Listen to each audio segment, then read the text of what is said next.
Scam కేసులో MLC Kalvakuntla Kavitha bail పిటిషన్పై ఇవాళ విచారణ జరగనుంది.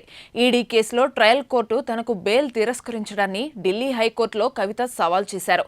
పిటిషన్ను విచారణకు స్వీకరించిన జస్టిస్ స్వర్ణకాంత శర్మ బెంచ్ ఇవాళ విచారణ జరపనుంది.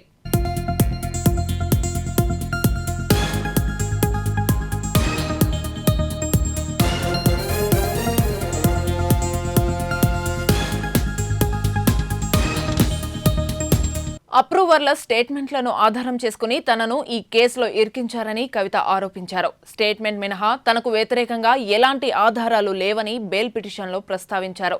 రాజకీయ కక్ష సాధింపులో భాగంగానే తనపై కేసు పెట్టారని మొదటి నుంచి వాదిస్తున్నారు.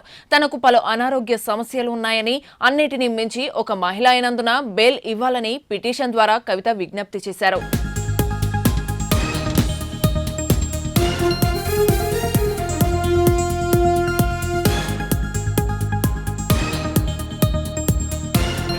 అయితే లిక్కర్ కేసులో కవితే సూత్రధారి, పాత్రధారి అని ఈడీ ఫస్ట్ నుంచి వాదిస్తుంది.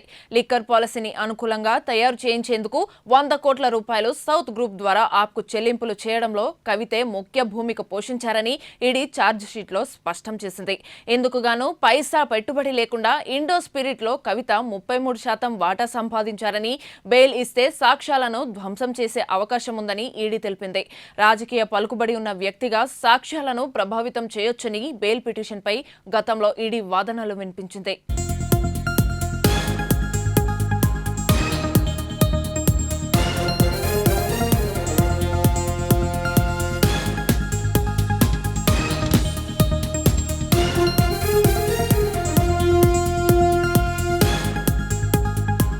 ఢిల్లీ లిక్కర్ స్కామ్ కేసులో ఈడీ మార్చి 15న ఆమెను హైదరాబాద్లోని నివాసంలో అరెస్ట్ చేసింది.